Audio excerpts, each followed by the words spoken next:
Welcome back to the James McGee Show, High Level Human Podcast. I am your host. I am James McGee.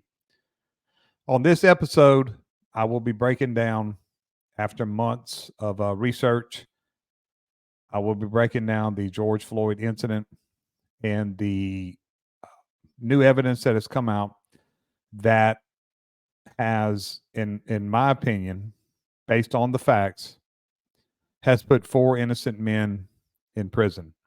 I will be breaking down all the facts. I will not have a guest. It will be just me with my notes from the research that I've done. You will not want to miss this. This is a total travesty and should be the number one topic in our nation right now.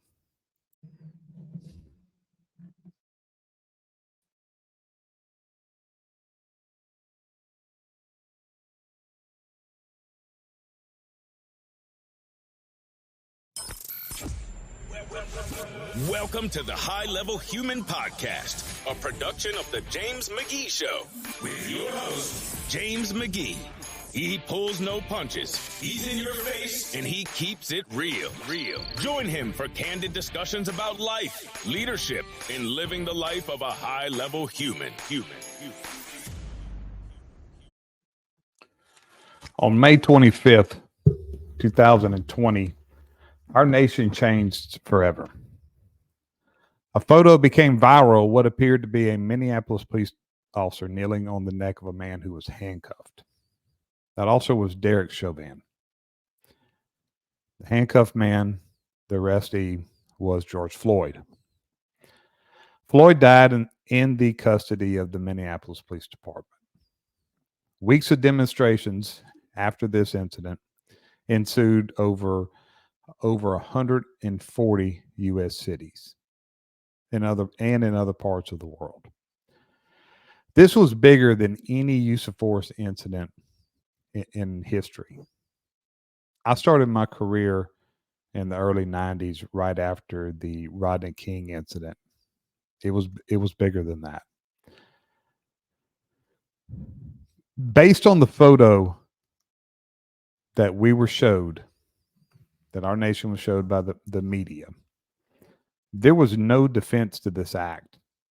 Everyone thought that these officers were wrong, including myself. At the time, I was the commander and had been for almost 17 years of a 200-man division inside of a moderate-sized sheriff's office in Louisiana of around 800 people. I had 200 people. I had patrol and other support divisions. I was also had been a defensive tactics instructor and use of force instructor and combatives for over 20 years. I had reviewed thousands of use of force incidents during those years for my job, trained thousands of officers. Use of force and defensive tactics will always be a very, very important passion of mine. I always pride myself on giving officers the benefit of the doubt. I did not rush to judgment, never would rush to judgment, nor would I allow others to. When we would have a use of force incident, and I made sure that people did not rush to judgment, other leaders, other peers. I always made sure to make people see the other side and to hold judgment until we had all the facts. This one was different. It was clear, based on the picture, that Chauvin had used unnecessary force and that Floyd's death very well could have been because of that. I could not, And I would not try to justify what he did. My stance is we've had incidents where our officers, our deputies were wrong. And when they were wrong, they were wrong. When we made a mistake, we said we made a mistake. If somebody blatantly did something, maliciously did something, then we owned up to it. That's the only way that you're going to have the type of public trust that you need to do the job as a law enforcement agency and as an administration. So my stance is if we always try to justify, then we have no credibility. And as leaders, as administrators, if you don't have credibilities, you are useless to your department. You are useless to the men and women who you are responsible for. I was taught that by the sheriff that appointed me as a commander in 2004. Public trust was something that we would never lose, and still have that today. To his benefit, to his credit, and to the incoming sheriff, who is the current chief deputy, they have protected that reputation of that department. Therefore, the men and women there have protection. And when an incident happens and they are right, they are believed. That's very important. I normally would not publicly condemn actions, but this was a very hot topic. So I got in front of, because immediately the demonstrations started and the riots started, and we had to start preparing for demonstrations in our area, which we did have some. They were peaceful. I publicly got in front of groups of deputies and condemned these actions. When Chauvin was arrested, I supported his arrest. And I was basing this off of the information that was out there by the media. Chauvin and 3 other officers were arrested and convicted. Alex King, Thomas Lane, and Ty Thowell. I hope I did not misrepresent his name. It's important to note that King was in his 3rd shift as a Minneapolis police officer, and Lane was in his 4th. Both were fresh out of training. Chauvin was sentenced to 22 years in prison. King was sentenced to 3.5 years. Lane was sentenced to 3 years, and Tao was sentenced to 4.75 years. So recently, a documentary titled The Fall of Minneapolis came out. That started getting the conversation going, that there was some evidence. There was not, we're calling it new evidence. It's not new evidence. This evidence was always there. It's recently publicized evidence. Evidence that was not publicized. Evidence that was, in my opinion, hid on purpose. Because opinions were formed just like mine was. And they couldn't walk, instead of walking it back and saying, hey, hold on a second, this isn't right. We were wrong. We rushed to judgment. They went into the cover-up mode. They now, because of millions and millions of people had formed opinions and political careers would be on the line, and the fear of more violence, because we have let protests and violence We have let protests turn into violence, and anarchy and terrorism is what we have. And that's a whole different topic that I covered last night. I watched The Fall of Minneapolis 4 times. It was put together by an investigative journalist in Minneapolis, Minnesota. I also did extensive research outside of the documentary. I read court documents. I watched hours of body cam footage. Watched interviews. I watched a lot of things to come to this opinion. My conclusion, based on facts, George Floyd was not murdered. He died of pre-existing medical conditions and drug usage. The arrest, trial, conviction of these 4 men was a complete sham. In one of, if not the biggest injustices in the history of our nation. And I know that will be a controversial statement because there's been injustices in our nation. Well, the reason why I say it is my belief, based on the facts, that the men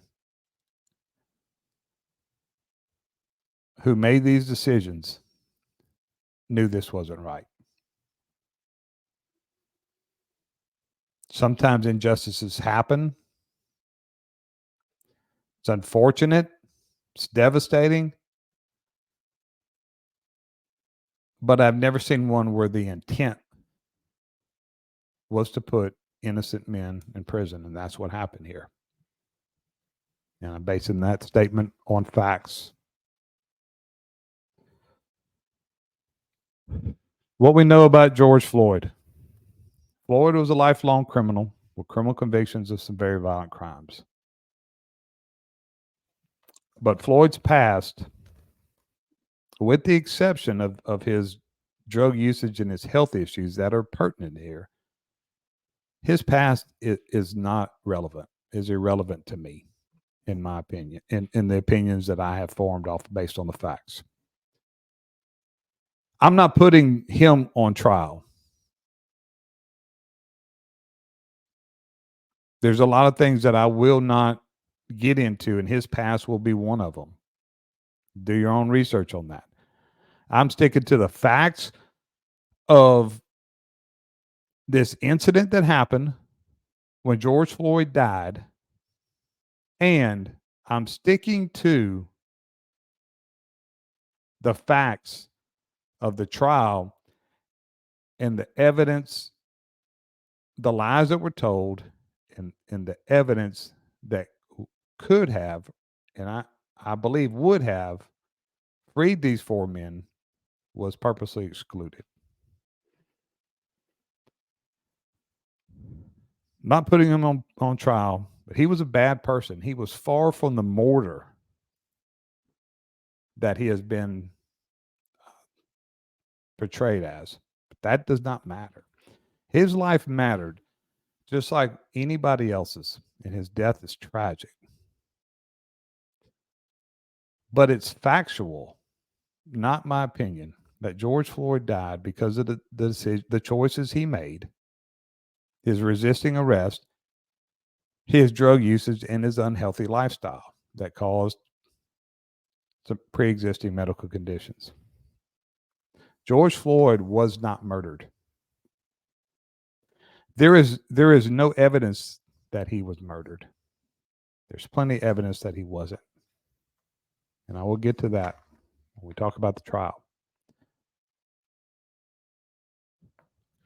Here are the details. May 25th, 2020, around 5 p.m., there was a 911 call, Minneapolis, Minnesota, about a man with a counterfeit $20 bill. Officer Thomas Lane was the responding officer. Officer Alex King was there around the same time or a little bit afterwards. They visited with the clerk for a second, got the information, and they approached Floyd. Floyd was sitting in the driver's seat of a vehicle. He was approached by the officers. There were two other people in the vehicle. He resisted immediately. He resisted lawful commands immediately. During this, he says that immediately upon being approached by the officers, he was very erratic. He was he was obviously under the influence. Very erratic, very irrational. Irrational is probably the best word to describe his behavior throughout this whole incident. It's very strange. He was crying. He was saying he was shot the last time. He had the same situation, and the last time he was stopped, he was shot. That was a complete lie. He was not shot. Has never been shot by the police. Don't know if he's ever been shot, but he has never been shot by the police. That was a lie. He was crying. He was acting very, very strange. Kept asking the officer not to shoot him. Now, initially, when the officer approached him, because of Floyd's actions, the immediate irrational behavior, the officer was forceful and direct, not physically forceful, but his commands were forceful. He did put him at gunpoint because of his refusal to obey the orders. But as soon as Floyd's hands were on the steering wheel, the officer holstered his weapon. If you watch the body cam, you will find, like I did, these officers were not abusive physically or verbally. They were some of the most professional, especially King, who has been out for, King was 3 years, his King's shift was his third shift. Police officer for 3 shifts, one of the most professional I've ever seen. He was not verbally abused. There was no provoking. Sometimes that does happen. I admit sometimes that does happen. There was no resisting. Floyd's resisting was not provoked by any officer. They showed great restraint. Great restraint. He's crying, I was telling the officer not to shoot him. The officer never threatened to shoot him.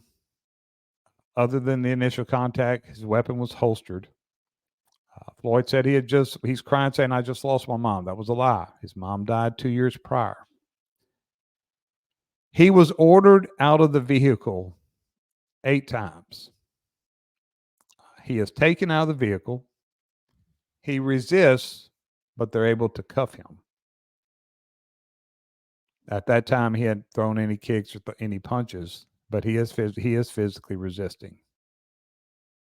I wouldn't call it resisting with violence, but he is resisting. He is not giving his hands, and he had to be forced. He had to be forcibly handcuffed. He falls on his knees after he's handcuffed. He falls on his knees. He is not thrown to the ground. He is not manhandled. The officers have to get him up. The officers are trying to escort him, but he keeps falling to the ground. He was never struck. Never struck. And like I stated, I have been a defensive tactics and combative instructor, use of force instructor. There was plenty of justification for him to be struck because of his noncompliance. These officers did not. Not one strike was thrown by an officer. They set him on the ground and started interviewing him about the counterfeit bill. Then they walked him to the car. He falls to the ground when he's getting close to the car door. Now understand this too. Goerge Floyd is a very large man. He is a large man. Very tall. He was a muscular man. Again, he was not being manhandled, treated roughly physically or verbally. They found a smoking pipe on him. He refuses to get in the car. He is refusing to get in the car. He is ordered to get in the car. He also states while they're struggling to get him in the car that he had just had COVID. He is freaking out and he keeps resisting to get in the car. While resisting to get in the car, he starts yelling, I quote, "I can't choke, I can't breathe." At this time, there's no one even anywhere near his neck. No one near his neck. It's so bad that a bystander, a man that's walking down the street, says, "Calm down. You're going to die of a heart attack." This is how irrational behavior he was displaying. He again says he had COVID and he can't breathe. They can't get him in the car, so they lie him on the ground.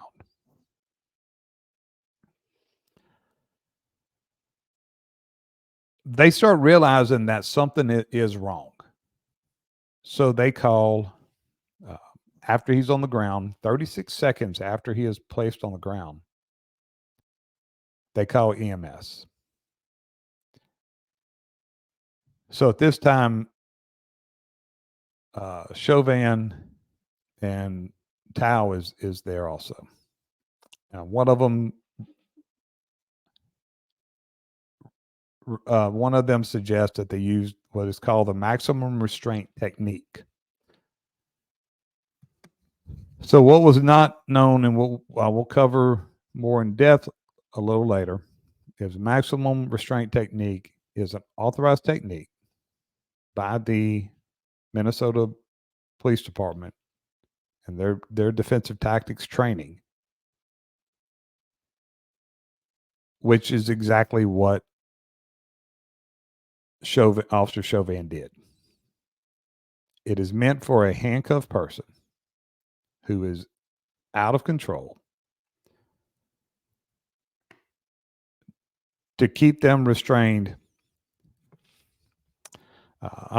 I missed one thing. He before they put him on the ground, he was kicking officers. He kicked one of the officers. I believe it was Officer Lane. He kicked Officer Lane at least twice, maybe more. Again, even with him kicking, none of the officers struck him one time. EMS was called 36 seconds after he was put on the ground. They knew something was wrong with him. They knew he had a medical issue. So he was placed on the ground and then restrained because of his actions. His actions of kicking and being uncontrollable dictated that they resort to the maximum restraint technique taught by the Minneapolis Police Department. Cameras also show later that these officers didn't know at the time that he had swallowed pills. At least one pill he had swallowed. EMS response time was 20 minutes, which was odd, and I'm going to cover that a little more. But that was never told. They called for medical for him 36 seconds after he was placed on the ground. 36 seconds after they made the decision, hey, we can't get him in the car. We can't transport him. Something is wrong. His behavior, he is extremely incoherent. He needs medical attention. So they called EMS.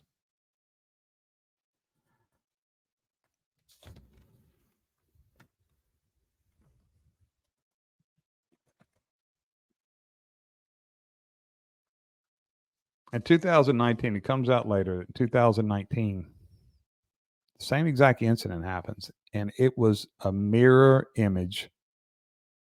He was not shot on that call. That was the last time he had it was records that he was approached by police. He admitted to swallowing pills and was given medical treatment. He admitted to swallowing pills that day, that during that stop of 2019, which he was not shot. Again, he was not shot. He admitted to swallowing pills and he was given medical treatment. He was brought to a hospital. It's important to note here that Floyd was asked if he had taken any drugs, if he was under an influence or anything. He answered no. We know otherwise now. But he was asked that early on in the investigation. If his answer would have been truthful, probably would have, not probably, it would have changed the officers. They asked for a reason. It would have changed their actions.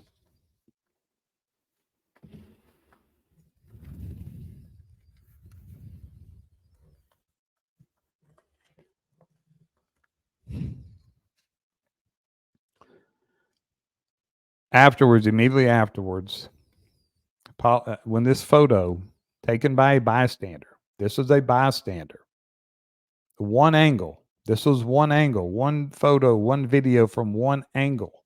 At this time, no body cam had been released. Politicians from everywhere immediately started condemning, immediately just started grandstanding. The mayor and the governor denounced immediately apparently without looking at any of the body cam footage that I looked at, because their opinions would have been different. I would hope they would have been different. Body cameras were not released for months after the riots. These politicians went as far as praising the protesters and citing their actions. The autopsy. 12 hours after Floyd's death, medical examiner conducted an autopsy. Later that same day, he met with prosecutors and the FBI. That report stated there was no evidence that Floyd died of asphyxiation or suffocation. It was also noted in the autopsy Floyd had pre-existing health issues, coronary artery disease, and at least one of his arteries were 75% blocked. On May 27th, prosecutors met with the medical examiner, Dr. Alan Baker. Met with him for the second time. Medical records showed that he had previously detoxed from methamphetamines. His preliminary cause of death was multifactional. Heart disease, stimulants, and his exertion with his resisting causing his heart to work harder was the preliminary report, what was noted in the preliminary report. On May 31st, a few days after the rioting, prosecutors met with the medical examiner about Floyd's toxicology report.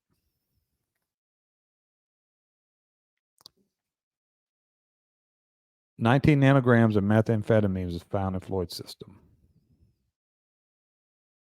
11 nanograms of fentanyl. 11 nanograms of fentanyl was found in Floyd's system. 3 nanograms is considered a fatal dose under normal circumstances.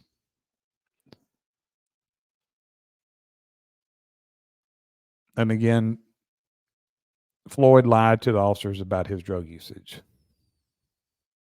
Reporting it to them could have changed the circumstances. We have to ask ourselves why, until recently, body cams was held from the public. More than that, as we will discuss further, many of the body cam footage, a lot of body cam footage, was withheld from the jury.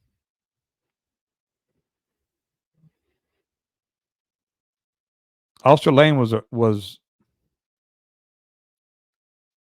interviewed by the FBI on May 31st. Lane explained the maximum restraint technique, that it was taught, that it was an authorized technique, and why it was used in this incident. He said MRT is used when a subject is handcuffed and not complying. And again, it is approved and taught by the Minneapolis Police Department.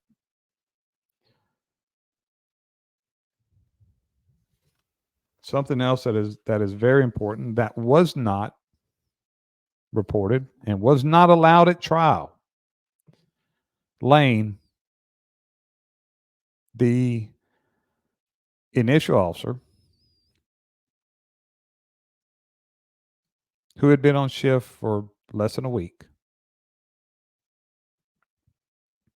been a police officer released from training for less than a week, performed CPR on Floyd. He performed CPR once the EMTs got there, went in the ambulance and helped them and performed CPR on Floyd. The body cam of Lane performing CPR was not allowed at trial. There was a miscommunication between EMS responders and dispatch, which resulted in a 20-minute response time.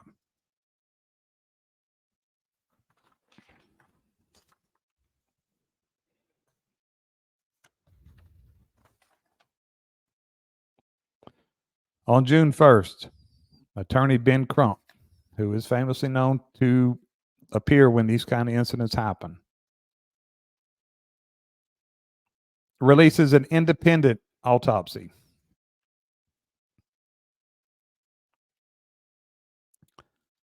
By Dr.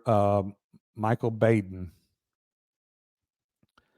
Dr. Baden claims Floyd had no underlying issues that contributed to his death. It's important to note there were two independent autopsies. Neither one of them, they were done based on records. Neither one of them physically examined the body. Dr. Baker's report also says there's no bruising on the neck, no bruising on his back, on Floyd's back.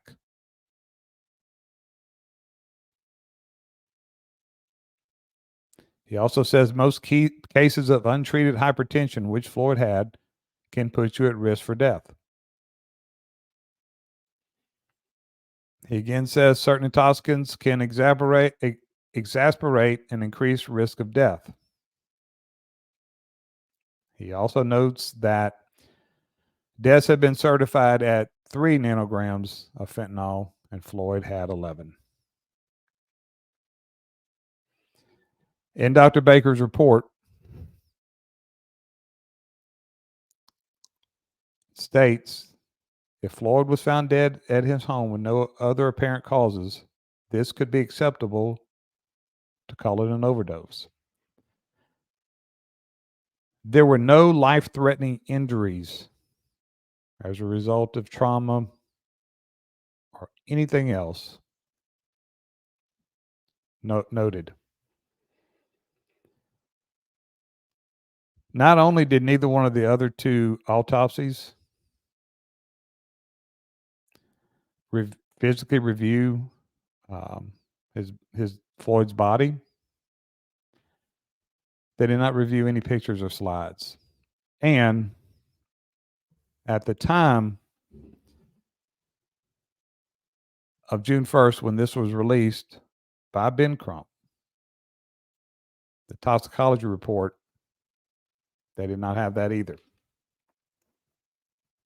So there is, I can't imagine a Dr.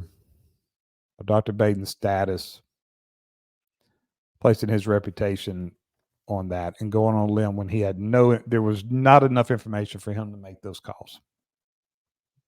A layperson like me can state that. This is where it gets really it starts to get really hinky.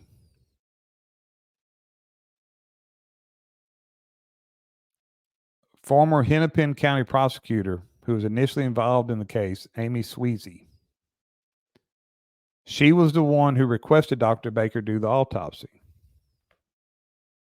He called her after the autopsy and told her there were no injuries to the neck, nor were there any signs of asphyxiation or strangulation.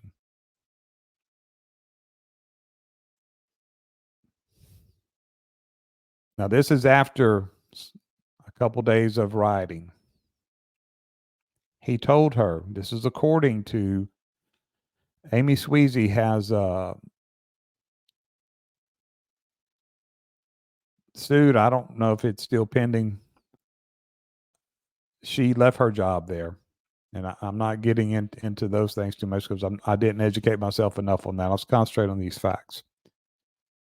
She is no longer there, and she filed a lawsuit against the DA at the time and the county. This is very important. Dr. Baker told her, what happens when the evidence doesn't match the narrative that the public already has decided on? And he tells her, this is the kind of case that ends careers.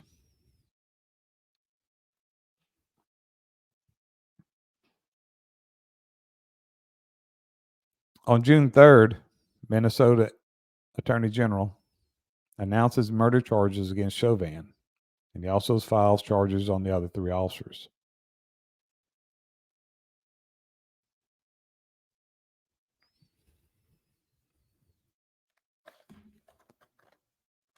The trial.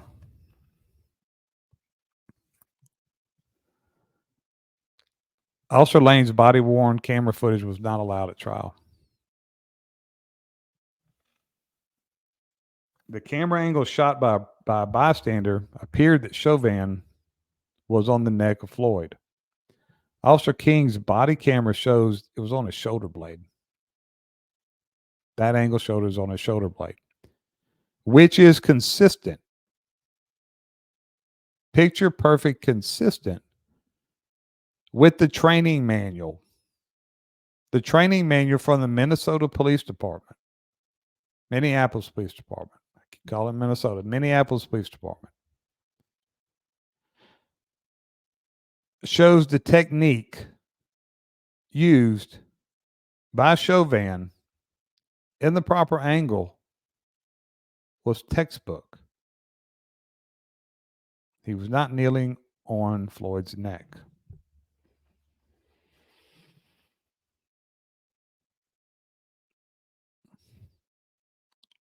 Inspector Katie Blackwell, the head of training for the Minneapolis Police Department, said the technique wasn't trained by Minneapolis Police Department. She was the head of training, head of the academy, where it was taught.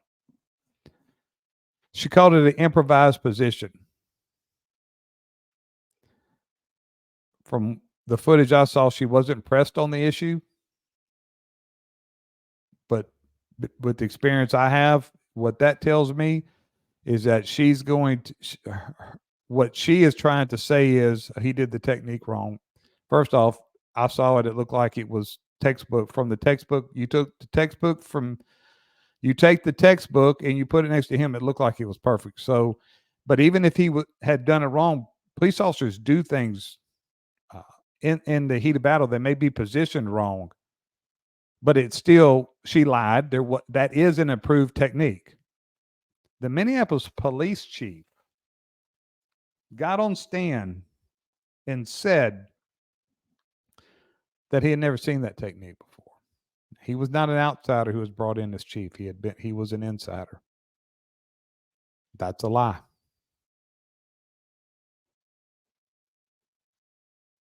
They're not defensive tactics instructors. Now, I don't know if any other defensive tactics instructors were called to the stand, but this technique, maximum restraint technique, is in the use of force manual of the Minneapolis Police Department. The judge refused to allow the evidence of MRT or the manuals as evidence. Why is that? I think we all know why.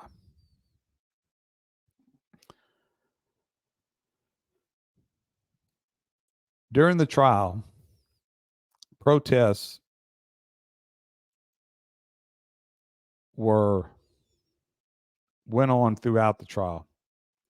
These jurors were brought back and forth to court, seeing the violence and seeing the anger, what people were expecting. They were pressured. There was pressure. Senator Maxine Waters challenged people, and I quote, to be more confrontational, to show they mean business. In other words, to place fear into the public, into the politicians, and into this jury. Who were given orders not to watch the news, but they weren't quarantined. They could. They saw this every day. They were paraded in front of these protests every day.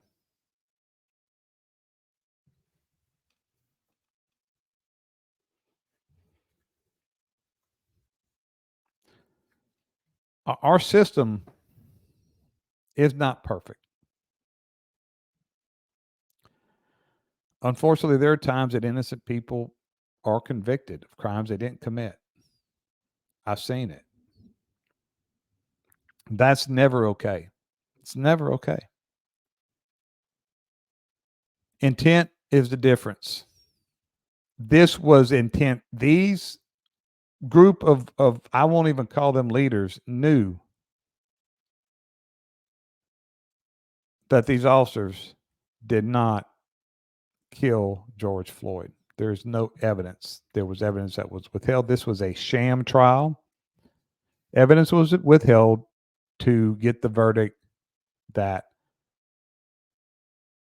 these politicians and these prosecutors wanted. The judge was obviously biased. What happens and how people justify it is, and I'm not going to sit here and say there has not been racial injustices, there has not been social injustice throughout our nation. I do not believe that is the case now. I think we have come a long ways in our country. Each case has to stand on their own. This case was used as, hey, we're gonna get a win.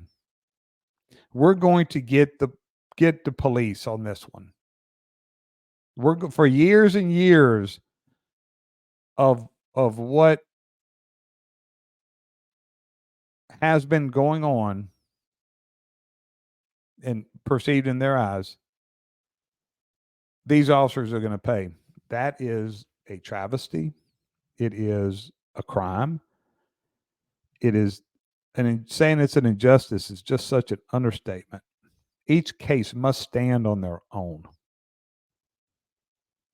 I don't care what your political views are, what your views of the police are. You cannot stand for this.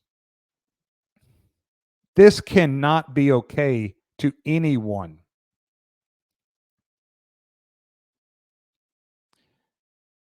If these four officers killed George Floyd, they should pay the price. They did not. Therefore, they should not. 4 innocent men are in prison. Why isn't everyone talking about this right now?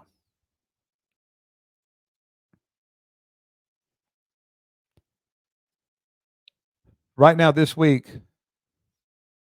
there are ridiculous just acts of violence and protests at Columbia University and UCLA in support of Palestine. I don't support these types of protests for anything, for any type of cause. But there should be protests. There should be demonstrations for the 4 United States citizens, 4 police officers who are in prison right now for crimes they did not commit. Why isn't the ACLU activated? The American Civil Liberties Union, isn't that what they are for? Why haven't they activated? They have a strong reach. It's an injustice. They're supposed to protect civil liberties. Because it doesn't fit with their narrative, they're not, because it's police officers. It's an injustice.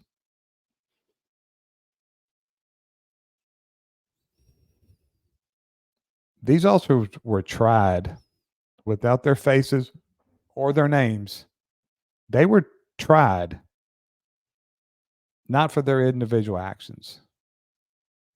They were tried and convicted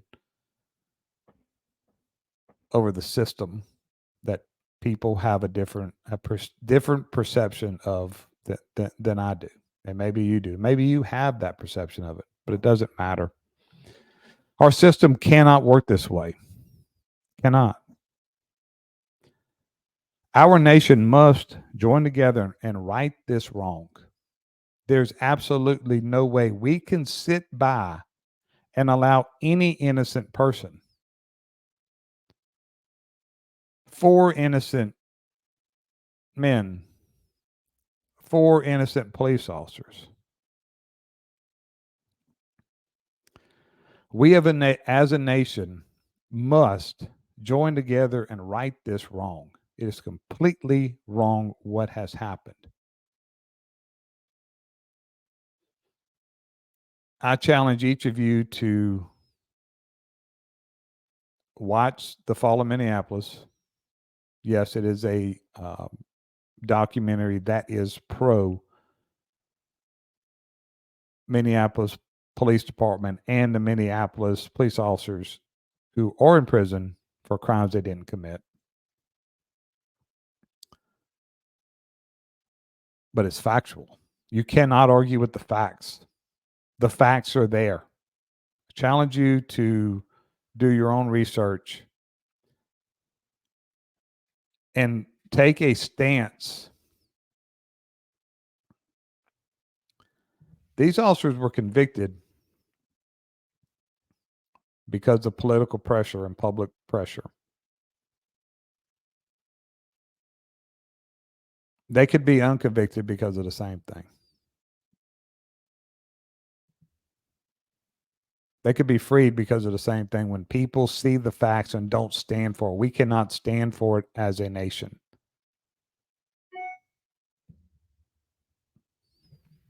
I want to close with God bless these 4 officers. God bless their families. God bless the Minneapolis Police Department. God bless all police officers. God bless each of you. God bless this great nation.